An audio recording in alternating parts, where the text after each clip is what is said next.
त्यावेळेस आपण करू. पण तुम्ही म्हटलं की नाही ते तसं उचित वाटणार नाही. आपण गणतंत्र दिवस 26 जानेवारी जो आपला साजरा करतो प्रजासत्ताक दिवस, काल सगळ्यांनी केला ना 26 तारखेला झेंडावंदन. तर त्याच्या निमित्तानं एक आठवण म्हणून त्याची आपण हा कार्यक्रम ठेवलेला आहे.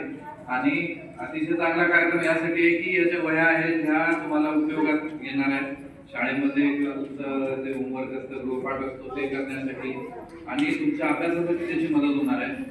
कारण आता एवढे लहान मुलं आपण बघतो की सगळेजण मोबाईलमध्ये सगळा वेळ जातात. त्याच्यातली कोण कोण आहे जे घरी आपल्या पालकांसोबत मोबाईल बघतात, आई वडिलांचा मोबाईल बघतात, दादा ताईचा मोबाईल बघतात. ज्यांनी मोबाईल बघतात त्यांनी आता मोबाईल कमी करायचा आणि पुस्तक वाचायचं. ठीक आहे, मी काही पुस्तकं पाठवतो तुमच्यासाठी. मोबाईल मोठं झाल्यावरती वापरायचा. आता आपण पुस्तकावरती लक्ष द्यायचं. लहान लहान छान छान पुस्तकं असतात रंगबिरंगी, पेंटिंग करायची, बाहेर खेळायचं. डान्स कोणाला येतो आणि आता नाही करायला लावणार, फक्त येतो का विचारलं. गाणं कोणाला म्हणता येतं? आता ते म्हणायचं रोज 10 मिनिटं एकच डान्स करायचा, रोज 10 मिनिटं गाणं म्हणायचं, रोज खेळायचं.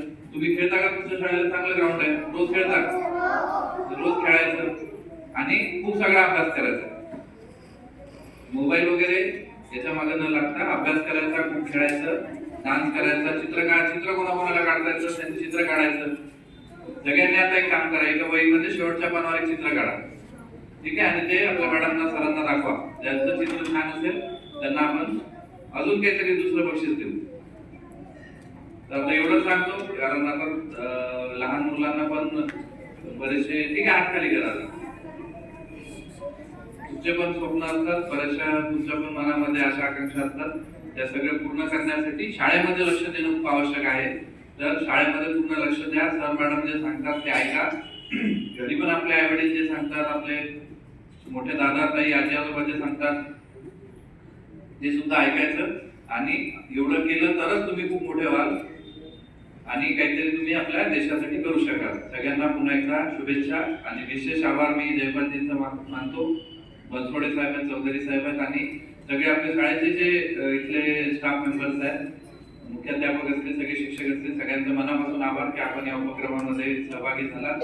आणि मी आपल्याकडनं विशेष अपेक्षा व्यक्त करतो की या वयाचा उपयोग या मुलांना खरंच चांगल्या पद्धतीने होईल आणि आजपासून 10, 15, 20 वर्षांनी यातला कोणीतरी किंवा कोणीतरी मुलगी चांगल्या मोठी काहीतरी अचिव्हमेंट करेल, कुठल्याही क्षेत्रात असू शकते ते त्यांच्या मनानं. आणि त्यावेळेस मग तुम्ही आम्हाला आठवण करून द्याल की असं या कार्यक्रमामध्ये आपण या विद्यार्थ्यांना मदत केली होती आणि आज या मुलांनी त्याचं खऱ्या अर्थानं फलित केलं. धन्यवाद.